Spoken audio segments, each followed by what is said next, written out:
Grace. Grace as a person. Grace is not merely a teaching or a set of rules, but rather it is embodied in Jesus Christ.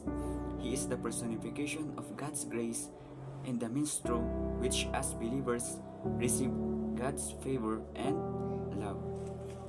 Unmerited favor. Grace is God's undeserved kindness and favor, freely given to humanity through Jesus' sacrifice on the cross.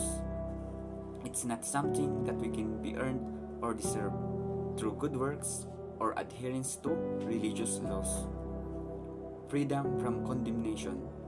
By understanding grace, we believers are freed from the burden of guilt and condemnation that comes from focusing on our own performance and shortcomings. Empowerment to live righteously.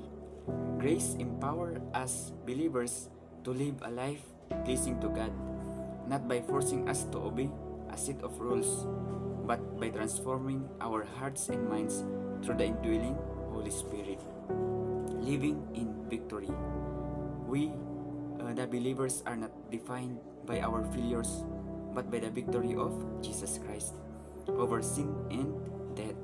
This allows us to live a life of overcoming, not struggling against our weaknesses. Focus on Christ's finished work. The finished work of Jesus Christ on the cross and the righteousness that we believers receive through faith in Him rather than on our own efforts to earn God's favor.